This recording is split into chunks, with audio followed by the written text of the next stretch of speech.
नमस्कार साथियों, मैं दिनेश कुमार राठौर। टारगेट विद सरकारी रोजगार में आपका एक बार फिर स्वागत है। जैसे कि हमने पिछली क्लास में बात की थी, हम वर्णमाला का चैप्टर पढ़ रहे थे, तो उसमें कुछ वर्णमाला रह चुकी थी। आज हम इस क्लास में उस वर्णमाला के चैप्टर को पहले पूरा करेंगे और उसके बाद जो हमारा अन्य टॉपिक है उस पर बात करेंगे। तो पहले हम वर्णमाला जो हमारी अधूरी है उसको हम पूरा कर लेते हैं। इसके बाद में हम शुद्धवर्तनी का जो चैप्टर है हमारा उसको हम पढ़ेंगे। तो यहाँ पे जो हमारा रह चुका है, सबसे पहले हम लिखते हैं उच्चारण स्थान के आधार पर व्यंजन तथा स्वर भी लिख लेते हैं। ठीक है, तो उच्चारण स्थान के आधार पर स्वर तथा व्यंजन। तो सबसे पहले हम इसमें क्रम लिखते हैं, फिर लिखेंगे हम उच्चारण का नाम और फिर हम लिखते हैं इसमें वर्ण, कौन कौन से उसमें वर्ण आएंगे। ठीक है, तो क्रम हम नंबर 1 लिखते हैं और इसमें हम सबसे पहले लिखेंगे कंठ्य। कंठ्य में कौन कौन से वर्ग आते हैं? पूरा का पूरा के वर्ग आएगा और इसके अलावा इसमें ए आएगा, आ और ये विसर्ग वाला और है। ठीक है, ये इसमें आएगा। नंबर 2 जो है हमारा,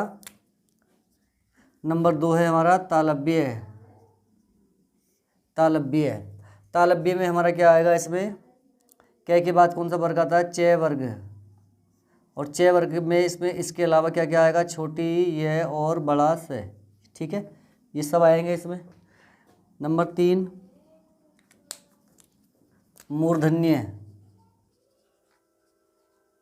मूर्धन्य में कौन सा वर्ग आएगा हमारा? ट वर्ग। और ट वर्ग के अलावा इसमें आएगी री और इसमें आएगा क्या? स। ठीक है, और नंबर 4 पे बात कर लेते हैं। इसके बाद आएगा क्या? दंतीय। और दंतीय में क्या आएगा हमारा? त वर्ग। और क्या आएगा इसमें? इसके अलावा स आएगा। नंबर 5 पे बात कर लेते हैं ओष्ठ्य। और ओष्ठ्य में क्या आएगा हमारा? प वर्ग और छोटा ऊ और बड़ा ऊ। ठीक है, इसके बाद और वैसे तो ये यहाँ तक 5 कंप्लीट हो चुके हैं बस।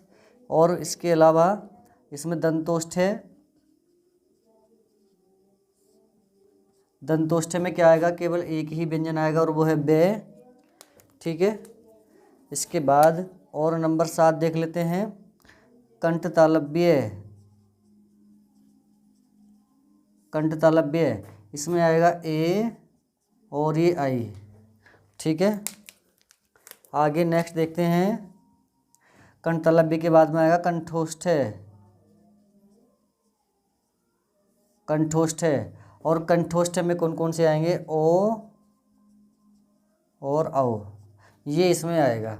ठीक है ना, तो ये तुमको ध्यान रखना है। कंठे में क वर्ग आएगा, तालव्य में च वर्ग आएगा, मूर्धन्य में ट वर्ग आएगा, दंतीय में त वर्ग आएगा, ओष्ठ्य में प वर्ग आएगा। और इनके अलावा जो अक्षर आ रहे हैं उनको भी आपको याद रखना है। दंतोष्ठ्य में बे आएगा, कंठतालव्य में ए और आई आएगा और कंठोष्ठ्य में दोनों के दोनों ओ इसमें आएंगे। ठीक है, इस बात का ध्यान रखना है। और जो अक्षर हैं हम उस पर बात कर लेते हैं। जैसे वत्स्य, शायद मैंने पिछली क्लास में भी लिखा दिया है, नस्ल रज। ठीक है, और इसमें जो है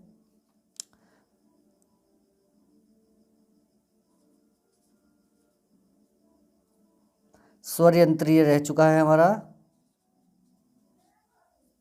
स्वरयंत्रीय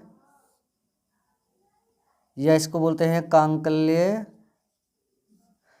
ठीक है, इसमें आता है क्या? है। इसमें क्या आता है? इसमें है आता है। ठीक है, आगे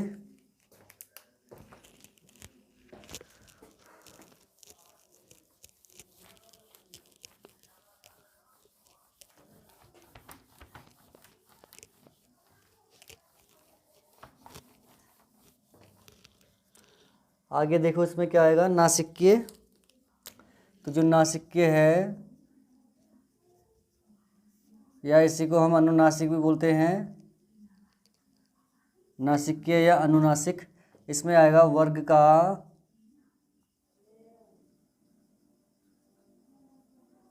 पंचमा अक्षर। जैसे के वर्ग का पांचवा क्या है, तो के वर्ग का पांचवा है ये वाला, चे वर्ग का पांचवा है ये, टे वर्ग का पांचवा है ये, ते वर्ग का है ये, और मै का है ये। ठीक है, ये ध्यान रखना है, ये नासिक्य हो गया। और हम देख लेते हैं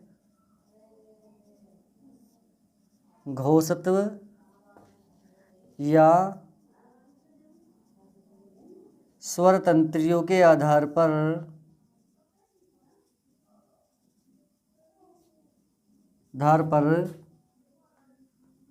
व्यंजन कितने प्रकार के होंगे, 2। स्वर भी अगर आपसे पूछा है कि स्वर तंत्रियों के आधार पर स्वर कितने प्रकार के होते हैं, तो वे भी 2 प्रकार के होते हैं, और व्यंजन भी 2 ही प्रकार के होते हैं। कौन कौन से होते हैं, एक होता है अघोष और दूसरा होता है सघोष, या इसी को हम घोष भी कहते हैं। ठीक है, एक नाम और यहाँ पे लिख लेना, यहाँ पे मैं लिख रहा हूँ संघर्षहीन, इसको हम ये और बे। ठीक है, अगर संघर्षी आएगा तो ये है तुम्हारे तीनों से। ठीक है, इस तरह से वो अलग से ले लेना। तो हम इसके बारे में देख लेते हैं जरा। अघोष, घोष का मतलब होता है कंपन। घोष का मतलब क्या होता है, कंपन। घोष का मतलब क्या होता है, कंपन। और यहाँ पे ए का मतलब कहाँ क्या होगा, नहीं। जहाँ कहीं भी ए उपसर्ग आता है, जब ए उपसर्ग की भांति काम करता है तो उसका मतलब होता है नहीं। ठीक है, तो यहाँ पे ए का मतलब नहीं है। और से का मतलब होता है साथ। से का अर्थ क्या होता है, साथ या फिर सहित। ठीक है, अब आपको ये समझ में आ गया होगा कि ऐसे व्यंजन जिनके उच्चारण में कंपन नहीं होता है वे अघोष कहलाएंगे, और जिनके उच्चारण में कंपन होता है वे क्या कहलाएंगे, सघोष या फिर घोष कहलाएंगे। इतनी बात समझ में आ गई होगी। तो बस इसका मैं डायरेक्ट तुमको कोड लिख रहा हूँ, कोड को ही आपको याद रखना है। इसका कोड कितना होता है और इसका कोड कितना होता है। तो इसका जो कोड होता है, इसका कोड होता है 3, 4, 5, इसका कोड होता है 12। अब ये कोड किसी को अगर समझ में नहीं आ रहा है तो कोड इस तरह से समझ लेना, कोड का मतलब क्या है। जैसे कि मैंने यहाँ पे लिखा है के, खे, गे, घे और ये ण। ऐसे ही चे, छे, जे, झे, न्ये, टे, ठे, डे, ढे और णे, ते, थे, दे, धेने और पे, फे, बे, भे और मैं। तो अब आपको कोड समझ में आ जाएगा। देखो भैया, 1, 2, 3, 4 और 5। तो मैंने ये कहा है फिर से 1, 2, 3, 4, 5, 1, 2, 3, 4, 5, ऐसे ही 1, 2, 3, 4, 5, सब में 5 ही 5 आ रहे हैं। ठीक है, सबकी बात कर रहा हूँ। तो इसका कोड का मतलब क्या है, तो सघोष। इनमें से कौन से सघोष हैं, तो जिसमें 3, 4, 5 जिसके ऊपर है ना, बस वही सघोष है। तो 3, 4, 5 यानी कि ये सारे के सारे, ये वाले ये सारे के सारे सघोष हैं। और इसका कोड 12 था, तो 1, 2, 1, 2, 1, 2, 1, 2, 1, 2, ये जो हमारे हैं ये हमारे क्या हैं, ये अघोष है। तो सघोष और अघोष को इस तरह से निकाला जाता है। ठीक है, उम्मीद है समझ में आया होगा। आगे देखो, अब यहाँ पे थोड़े से और हैं कि जो सभी स्वर होते हैं ना हमारे, वो क्या होते हैं, स्वर होते हैं। सभी स्वर क्या होते हैं, सघोष होते हैं। और ये और बे जो हमारे अर्ध स्वर होते हैं, अर्ध स्वर कौन कौन से हैं, ये और वे, ये भी क्या है, हमारे सघोष ही हैं। ठीक है, इसमें कौन कौन से आएंगे, इसमें ये तीनों के तीनों आएंगे। ये तीनों क्या हैं, ये अघोष हैं। और अघोष का प्रयोग एघोष का प्रयोग श्वास द्वारा किया जाता है। इस ठीक है, श्वास द्वारा, इस क्वेश्चन को ध्यान में रखना है। तो ये हमारे हो गए स्वर तंत्रियों के आधार पर व्यंजन। अब हम बात करते हैं किस पर, प्राणवायु के आधार पर। ठीक है,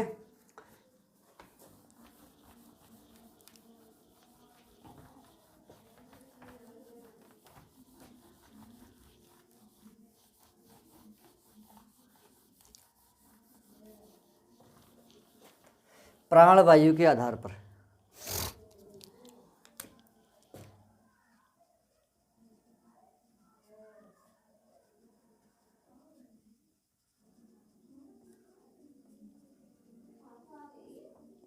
व्यंजन, तो प्राणवायु के आधार पर जो व्यंजन होते हैं दो प्रकार के होंगे। एक होता है अल्प प्राण, दूसरा होता है महाप्राण। ठीक है, तो अल्प का मतलब होता है कम, प्राण का मतलब होता है वायु। ठीक है, इतनी बात समझ में आई। इसमें देखो महा का मतलब होता है ज़्यादा, और प्राण का मतलब आपको समझ में आ ही गया होगा, वायु। तो बस इसकी डेफिनेशन बन गई। वे व्यंजन जिनके उच्चारण में मुंह से कम हवा निकलती है अल्प प्राण, ज़्यादा निकलती है महाप्राण। ठीक है, ये होते हैं। तो इसके भी कोड आपको याद रखने हैं। तो इसका जो कोड होगा वो 135 होगा। इसका जो कोड होगा वो बचा हुआ क्या है, 2 और 4। फिर से वही जो मैंने लिखा था ना, जिसके ऊपर 2 4 लिखा होगा वो महाप्राण, और जिसके ऊपर 1 3 5 लिखा होगा वो अल्प प्राण। ठीक है ना, ये ध्यान रखना है। तो इसमें और क्या आएगा, सभी ऊष्म व्यंजन क्या होंगे, महाप्राण होंगे। ठीक है, ऐसे ही सभी स्वर क्या होंगे, अल्प प्राण। ठीक है, और सभी स्वर अल्प प्राण है, तो अर्ध स्वर कहाँ जाएंगे भैया, ये भी तो इसके पीछे पीछे चलेंगे, तो ये भी यही आएंगे। ठीक है ना, तो ये हो गए तुम्हारे। चाहिए और देख लेते हैं कुछ क्वेश्चन।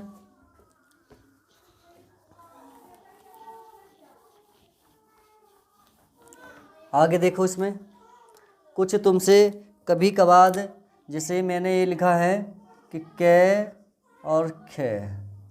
ठीक है ना, ऐसे ही जय के बाद गिये और जय झे, चे छे जय झे। उसके बाद आता है तय और त्रय, तय के बाद आता है थे। ऐसे ही होता है से के बाद श्रय और ये। ठीक है ना, तो तुमसे क्वेश्चन पूछा जाएगा कि इनका ये किसके बाद आते हैं, ये वाले जो संयुक्त व्यंजन है वो किसके बाद आते हैं। ठीक है, ये क्वेश्चन आपसे पूछा जा सकता है। तो देखो, छह क्षत्रिय जो है किसके बाद आ रहा है, कै के बाद। ज्ञानी किसके बाद आ रहा है, जय के बाद। त्रय किसके बाद आ रहा है, तय के बाद। और श्रय किसके बाद आ रहा है, सय के बाद आ रहा है। ठीक है ना, तो उम्मीद है ये समझ में आया होगा। और कुछ इसमें आपको ध्यान रखना है, जैसे कुछ नवीन विकसित ध्वनियाँ पूछी जाती हैं। नवीन विकसित ध्वनियाँ, तो नवीन विकसित जो ध्वनियाँ होती हैं जिसके नीचे तुमको बिंदु लगा मिल जाए, जैसे मान लो ये ख है और ये फ है, इनके नीचे क्या है नवी, ये इनके नीचे क्या है, ये बिंदु लगे हुए हैं। तो जिनके नीचे नुक्ता तल बिंदु लगा होता है ना, वही नवीन विकसित ध्वनियाँ भी होती है। ठीक है, और कुछ क्वेश्चन जिस पर हम चर्चा कर लेते हैं, जैसे आपसे कभी कभी जो ध्वनियाँ हैं उनका भी कभी कभी क्रम पूछ लिया जाता है। तो क्रम कैसे पूछा जाएगा, तो देखो क्रम पहले आएगा, मैंने क्या लिखा था पहले, कंठे। कंठे के बाद क्या आता है, तालव्य। इसके बाद मूर्धन्य। मूर्धन्य के बाद क्या आया था, दंत्य। और इसके बाद क्या आया था, ओष्ठ्य। ठीक है, ये। या फिर दूसरा तरीका, एक और क्रम याद रख लेना, कंठे के बाद तालव्य, दोनों के दोनों सही होंगे। अगर मूर्धन्य नहीं होगा तो उसके स्थान पे वो वश्य दे देगा। ठीक है, और दंत्य और ओष्ठ्य, इस तरह से। ठीक है ना, और इसमें देखते हैं, अगर हम बात करते हैं कि किस तरह से क्रम एक चीज़ होता है लास्ट में सेंटेंस का, वाक्य का क्रम कैसे बनता है, तो हम देख लेते हैं। सबसे पहले आएगी क्या, ध्वनि। ध्वनि के बाद हमारा क्या आएगा, ध्वनि के बाद हमारा क्या बनेगा, शब्द, और शब्द के बाद बनेगा पद, और पद के बाद क्या आ जाएगा, वाक्य आ जाएगा। ठीक है ना। तो इस तरह से वाक्य बनने का एक क्रम ये पूछा जाता है एग्जाम में, तो इसको भी आप याद रखिएगा। ठीक है, ये सारी बातें बहुत ही काम की हैं।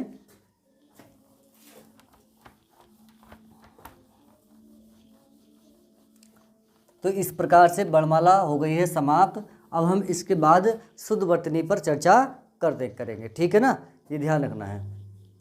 आज मैं आपके लिए मोस्ट इम्पोर्टेंट शुद्ध वर्तनी के शब्द लेकर के आया हूँ, और जो शब्द तुम्हें बोर्ड पर दिखाई दे रहे हैं, इसके अलावा आपको ज़्यादा कुछ पढ़ने की आवश्यकता नहीं है, क्योंकि मैंने जो भी शब्द लिखे हैं वो भी मोस्ट इम्पोर्टेंट लिखे हैं। बस अगर आप इसी को ठीक से पढ़ लेते हैं, याद कर लेते हैं, रिवाइज कर लेते हैं, तो आपका शुद्ध वर्तनी में से आने वाला जो भी क्वेश्चन होगा वो गलत नहीं होगा। तो आइए शुरू करते हैं। अहिल्या, कई बार जो शब्द तुमने देखने को मिला होगा अहिल्या, वो अहिल्या नहीं होता, अहिल्या होता है। क्या होता है, अहिल्या है। ऐसे ही हम गलती से क्या बोलते हैं, द्वारिका बोलते हैं, जबकि वो द्वारिका नहीं द्वारका होता है। क्या होता है, द्वारका होता है। ठीक है। अतिशयोक्ति, अतिशयोक्ति में अक्सर हम कन्फ्यूज रहते हैं कि बड़ा से बनेगा या फिर छोटा से बनेगा, तो इससे बड़ा से बनता है, इस बात का ध्यान रखना है। अनुग्रहित में रे नहीं लगेगा, री लगेगी, इस बात का तुमको ध्यान रखना है। ठीक है ना। ये संग्रहित में देखो, जिस तरह से अनुग्रहित लिखा है उसी तरह से संग्रहित लिखा हुआ है। अनुग्रह, तो देखो मैंने ये शब्द तुम्हारे लिए लिखा है यहाँ पे ताकि कोई गलती ना करो। अनुग्रह तो लिखा जाएगा इस तरह से, लेकिन अनुग्रह जो वाला है ये अनुग्रहित जो लिखा जाएगा इस तरह से, लेकिन अनुग्रह इस तरह से लिखा जाएगा। अनाधिकार कई बार पूछा हुआ है। ये सारे के सारे जो शब्द हैं ये सब रिपीटेड क्वेश्चन है, इस बात का ध्यान रखना है। कोई भी क्वेश्चन ऐसा नहीं है जो बेकार है, सारे के सारे क्वेश्चन मोस्ट इंपॉर्टेंट है। तो अनानी अनधिकार होता है। लिपि कई बार पूछा हुआ, लिपि और तिथि और अधीन, आधीन नहीं होता, अधीन होता है। लिपि पे छोटी की मात्रा और थे पे भी छोटी की मात्रा, और अधीन आधीन नहीं होता, अधीन होता है। अभ्यारण, ये क्वेश्चन भी कई बार पूछा हुआ है, इसमें आधा भय नहीं बनेगा, पूरा वय बनेगा। ठीक है, पूरा वाला भय बनेगा। उज्ज्वल, ये भी क्वेश्चन कई बार आ चुका है। उज्ज्वल दोनों जय आधे आधे बनेंगे। उच्छृंखला, उच्छृंखला भी शब्द कई बार पूछा हुआ है, तो अश्रृंखला होता है, उच्छृंखलता होता है। ठीक है। कवियत्री मोस्ट इंपॉर्टेंट शब्द है। कवियत्री कई बार पूछा हुआ है, हम गलती से कवियत्री बोलते हैं लेकिन वो कवियत्री होता है। कुमुदिनी बहुत अच्छा शब्द है, तो कुमुदनी नहीं कुमुदीनी होता है। कौतूहल मोस्ट इंपॉर्टेंट शब्द है। चाहो तो तुम इस तरह से लिख सकते हो, या फिर नीचे वाले से, कै पे दो आव की मात्रा और तय पे बड़े ऊ की मात्रा, फिर नीचे वाला कै पे छोटे ई की मात्रा और तय पे बड़े ऊ की मात्रा, कुतूहल या कौतूहल। कैलाश, कई बार इस पे गलती कर देते हैं बच्चे, इस वाले को सही कर देते हैं, लेकिन छोटा सा जो होता है ना दंतीय सकार, वो हमारा बिल्कुल सही होता है। चरमोत्कर्ष, चरमोत्कर्ष में रे आधा नहीं पूरा बनेगा। चार दीवारी नहीं चार दीवारी होता है। ठीक है, क्या होता है, चार दीवारी। ऐसी छिपकली नहीं होता है, छिपकली होता है। लड़कियां अक्सर छिपकली बोलती हैं, वो जानबूझकर बोलती हैं, इतराती है। ठीक है ना, तो वो छिपकली होता है। ठीक है, छिपकली होता है। जिजीविसा, जो जिजीविसा है वो इस तरह से लिखा जाता है, जिजीविसा, जय पे छोटी की मात्रा, जय पे बड़ी की मात्रा और वी पे छोटी की मात्रा। जागृत, इस शब्द को ध्यान से देखना, जागृत, इसमें री नहीं रह लगेगा। ज्योत्सना मोस्ट इंपॉर्टेंट शब्द है, ज्योत्सना, दोनों में आधा तय और आधा से बनेगा। जगत, जगत में बाद में हलंत लगेगा। जाज्वल्यमान, जाज्वल्यमान शब्द बहुत ही महत्वपूर्ण है। त्योहार, त्योहार में एक ही मात्रा लगेगी। तदुपरांत, ये संधि विच्छेद से गलत होता है, तदु प्लस उपरांत होता है, इस पे छोटे ऊ की मात्रा लगेगी। तत्कालिक नहीं तात्कालिक होता है। तत्व जब भी हम लिखेंगे तो दो आधे तय बनेंगे। ठीक है, दो आधे तय बनेंगे। तत्वाधान, तो तत्वावधान जो होता है इस तरह से लिखा जाएगा, यानी कि तय आधा तय फिर आधा तय फिर वाधान। तादाम्य नहीं तादात में होता है, तादा आदत अदम्य। ऐसी दरोगा हम गलती से बोलते दरोगा, दरोगा नहीं दारोगा होता है, दारोगा। ठीक है। दिवाली, तो दिवाली में दे पे यहाँ पे दोनों में बड़ी की मात्रा लगेगी। धाराशाही में यहाँ पे दंतीय सकार नहीं, ये तालव्य सकार बनेगा। न्योछावर में एक मात्रा लगेगी। नुपुर, इस शब्द को ज़्यादातर बच्चे गलत करते हैं, जब भी हम किसी चीज़ को पुर लगा के लेते हैं, जैसे कि बहुत सारे नूरपुर होता है तो पुर में छोटे की मात्रा लगती है और न पे बड़ी की मात्रा लगा दो। नवाब में दूसरे वाले का पेट चिरता है। ठीक है। नीरसता में क्या होता है, बड़ी की मात्रा लगेगी, न पे छोटी की नहीं लगेगी। निराभिमान नहीं निरअभिमान होता है, क्या होता है, निरअभिमान होता है। उसी तरह से पुनरावलोकन नहीं, वो गलत होता है, पुनरावलोकन पुनर्अवलोकन बिल्कुल सही होता है। परीक्षा, परीक्षा में बड़ी की मात्रा होती है। पृथक में क्या होगा, हलंत लगेगा। और विभीषण में वह पे छोटी की मात्रा, वह पे बड़ी की मात्रा लगेगी। ऐसी प्रमाणिक नहीं होता, प्रामाणिक होता है। क्या होता है, प्रामाणिक होता है, ठीक है। पयोपान नहीं, पयपान होता है, विसर्ग वाला बिल्कुल सही है। पोशाक में मूर्धन्य सकार नहीं, तालव्य सकार बनेगा। पक्षीगण ये कई बार पूछा हुआ है, ये सारे के सारे कोई कई बार पूछे हुए हैं, ठीक है ना। इसमें ये बताने की जरूरत नहीं कि ये बार पूछा हुआ, सारे के सारे इंपॉर्टेंट शब्द हैं। बस आप इसका रिवाइज करते रहिए, जब तक आपको याद ना हो जब तक आप इसका रिवाइज करिए। एक बार देखिए, 2 बार देखिए, 3 बार देखिए, जब तक आप इसको दिमाग में फिट ना कर ले, जब तक आप इस वीडियो को देख सकते हुए। पक्षीगण इस तरह से है। प्रतिलिपि में देखो, लिपि दोनों पे छोटी की मात्रा, यानी कि तीनों शब्द में छोटी की मात्रा। पुनरुत्थान नहीं, पुनरुत्थान होता है, न पे नहीं मात्रा लगेगी। प्राणी नहीं होता, प्राणी होता है, प्रतीक्षा में बड़ी की मात्रा लगेगी। प्राणी मात्रा में छोटी की मात्रा लगेगी। फिटकरी, फिटकरी नहीं होता, फिटकीरी होता है, फिटकीरी होता है, ठीक है। तो कै पे छोटी की मात्रा और रै पे बड़ी की मात्रा। बारात, बारात बोलते हैं, अक्सर तुमने देखा होगा गांव में कहते हैं कि लोग बारात आ गई है, लेकिन बारात नहीं, बारात आ गई है, बिल्कुल सही होता। वाल्मीकि, वाल्मीकि को ध्यान से देख लो कैसे लिखा जा रहा है, वाल्मीकि। भागीरथी, भगीरथी नहीं होता, भागीरथी होता है। ऐसी महात्म्य, तो महात्म्य हमारा गलत लिखा हुआ है, आदत है, आधा में बनेगा, ये तादात्म्य वाला जो शब्द है उसी तरह से बनेगा। मैथिली शरण, तो मैथिली शरण में क्या होगा, 2 मात्रा लगेंगी।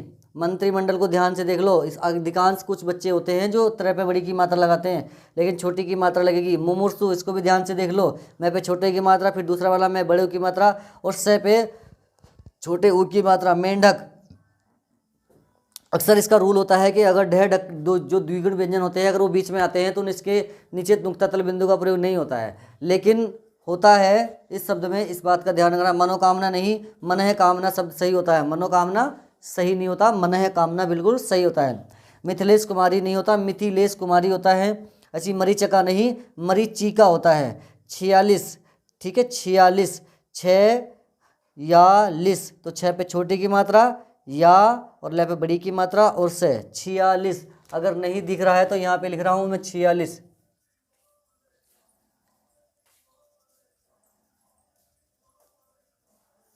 46 ये बिल्कुल क्या है, करेक्ट है। आगे यशगान, यशगान नहीं, यशोगान होता है। ऐसी याज्ञवल्क्य, याज्ञवल्क्य जब भी लिखेंगे तो ले और आधा ले आधा के बनेगा। ऐसी यावत जीवन नहीं होता, यावत जीवन होता है। ऐसी या माता नहीं, जा माता होता है। योगी राज में गै पे बड़ी की मात्रा लगी, गै पे बड़ी मात्रा लगी हुई है, यहाँ पे छोटी की मात्रा लगी हुई है, तो छोटी की मात्रा वाला बिल्कुल सही होगा। व्यवसायिक नहीं होता, व्यावसायिक होता है। रचयिता, तो रचयिता नहीं, रचयिता होता है, सही बिल्कुल।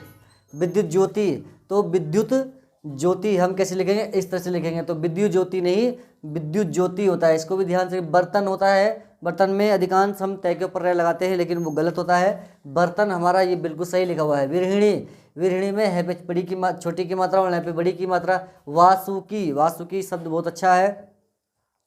वासुकी। केकई भी देखो, के पे 2 आई की मात्रा फिर एक की मात्रा और ये केकई हो जाएगा। वैदेही पे भी ऐसे होगा जैसे केकई पे लिखा हुआ है। शमशान में बड़ा से नहीं बनेगा, इसमें आधा से बनेगा, शमशान हो जाएगा।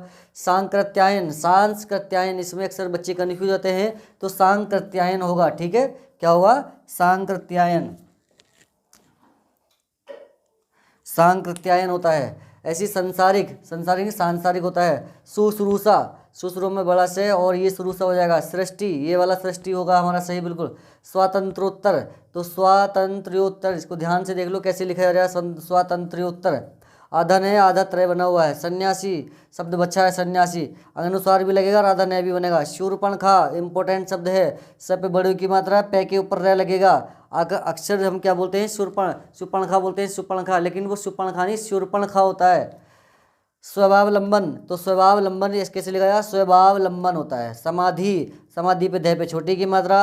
हिरण्यकश्यप नहीं होता, हिरण्यकश्यपु होता है। वंदना, वंदना पे क्या लिखा जाएगा, देखो न और ये अनुसार दोनों वैसे एक ही होते हैं, लेकिन जब शुद्ध वर्तनी के हिसाब से देखेंगे तो ये वाला बिल्कुल सही होगा। ऐसी भास्कर, भास्कर में मूर्धन्य सकार नहीं, दंत्य सकार बनेगा। श्रृंखला में देख लो ध्यान से किस तरह से बनना श्रृंखला, अक्सर ये शब्द डेली यूज होते हैं, तो श्रृंखला में ये वाला नहीं, नीचे वाला बनेगा। दैदीप्यमान पे 2 मात्रा नहीं, 1 मात्रा लगेगी। ग्रहिता, ग्रहित में री नहीं बनेगा, रे बनेगा। आरोग्य, इसको भी ध्यान से देखना, आरोग्य में गे नहीं बनेगा, आधा गे और ये बनेगा। अंगना में ये चंद्रबिंदी नहीं, अनुस्वार का प्रयोग किया जाएगा। ऐसी अक्षोहिणी, अक्षोहिणी में 1 मात्रा नहीं 2 मात्रा आएगी। और आशीर्वाद में से के ऊपर रह नहीं, वह के ऊपर रह टंगेगा। और कृत्य, कृत्य में कृत्य कृत्य गलत होगा, कृत्य कृत्य हमारा बिल्कुल सही होगा। ठीक है, तो ये जो मैंने शब्द यहाँ पे लिखे गए हैं ये मोस्ट इंपॉर्टेंट शब्द हैं। बस आप इसका जब तक रिवाइज कीजिए, जब तक आपको ये ठीक से लिखने ना आए, अपने आप कॉपी पर लिखिए और लिखते जाइए जब तक ये आपके सही ना हो जाए। ठीक है ना। आइए बात करते हैं अंग्रेजी से हिंदी वाले जो शब्द हैं, जो यूपी पुलिस और एपीएस के लिए बहुत ही महत्वपूर्ण शब्द है। ऐसे ही शब्द पूछे जाते हैं। ठीक है, तो इनको याद करना है तुमको, जब तक याद करना है जब तक ये याद ना हो जाए। बार बार इसका रिवाइज करिए, याद करना ही करना है। ठीक है। अथॉरिटी, अथॉरिटी का मतलब होता है प्राधिकारी। ठीक है। इंडोर्समेंट, इसका मतलब होता है पृष्ठांकन। इनक्लोज, इनक्लोज का मतलब होता है संलग्न। क्या होता है? संलग्न। ऐसी टेस्टिमोनियल, टेस्टिमोनियल का मतलब होता है प्रशंसा पत्र। ठीक है। टीचिंग, टीचिंग जो इस समय मैं करा रहा हूँ, मैं आपको अध्यापन करा रहा हूँ, तो इसको टीचिंग, ध्यान रखना टीचिंग। तो प्रोविसिस, प्रोविसो, प्रोविसो यानी कि परंतुक होता है। ठीक है, परंतुको यानी कि प्रोविसो। बाइला, बाइला मतलब होता है उपविधि। क्या होता है? उपविधि, बाइला।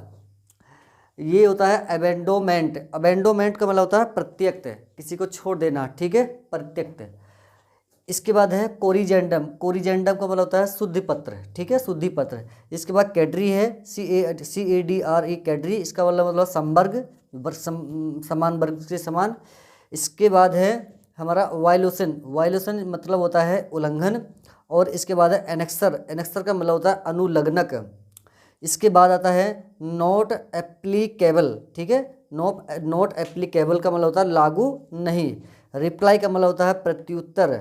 और परमिट का मतलब होता है अनुज्ञा पत्र। और रैंक का मतलब होता है पद। ठीक है, और रैंक का मतलब क्या होता है? पद। इसको बार बार याद करेंगे, ये तभी आपको याद हो पाएंगे, एक बार से याद नहीं हो पाएंगे। एक बार से जिसके याद हो जाएंगे तो बड़ी अच्छी बात है, लेकिन अगर नहीं होते हैं तो आप इसको दोबारा देख सकते हैं वीडियो को।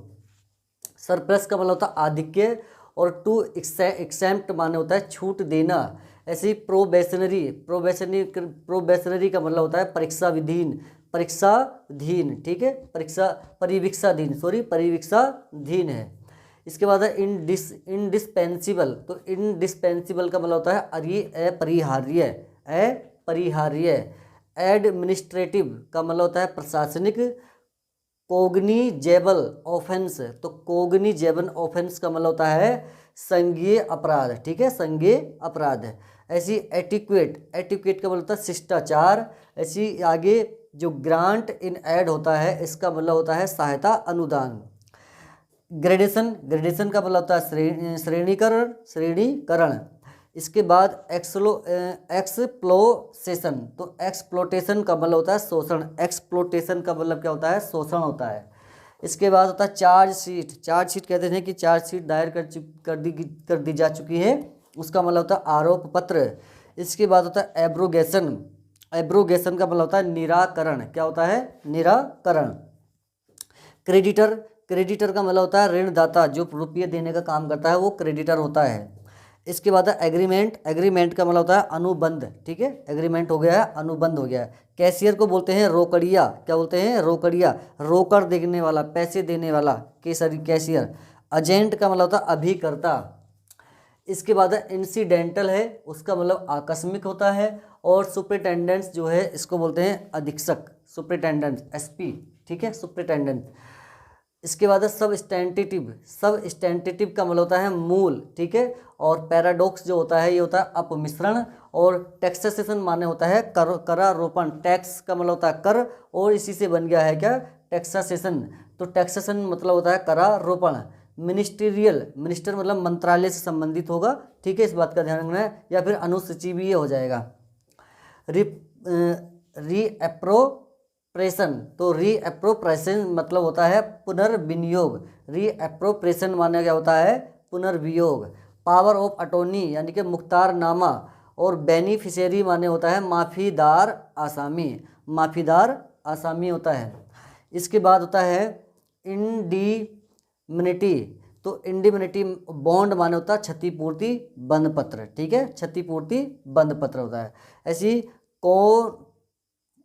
कॉन्टीजेंट, कॉन्टीजेंट एक्सपेंडिचर, तो कॉन्टीजेंट एक्सपेंडिचर का मतलब होता है आकस्मिक व्यय। इसके बाद जो है एक्विस्टेंस, तो एक्विस्टेंस जो है ये एक्विस्टेंस नहीं एक्विसन है, ठीक है। एक्विसेशन, एक्विसेशन का मतलब होता है अधिग्रहण होता है। कोड ऑफ कंडक्ट, तो कोड ऑफ जो कंडक्ट होता है उसको आचार संहिता बोलते हैं, ठीक है, आचार संहिता। इसके बाद है सबस्टिट्यूट, सबस्टिट्यूट का मतलब होता है स्थानापन्न, क्या होता है, स्थानापन्न होता है। Up to date, up to date का मतलब होता है अद्यतन, ठीक है, अद्यतन यानी कि आज तक का। ड्यू डेट, ड्यू का मतलब होता है उचित, डेट का मतलब होता है तारीख यानी कि नियत तारीख होता। तो ये जो शब्द हैं अभी और शब्द हैं, इस अभी और शब्द किसी और क्लास में ऐड कर दूंगा। फिलहाल के लिए आप इतने शब्दों को अच्छे से याद करिए, रिवाइज करिए, जब तक याद ना हो तब तक इसको पढ़िए, ठीक है ना। तो वीडियो कैसी लग रही है, वीडियो को लाइक करें, शेयर करें और सब्सक्राइब भी करें। धन्यवाद।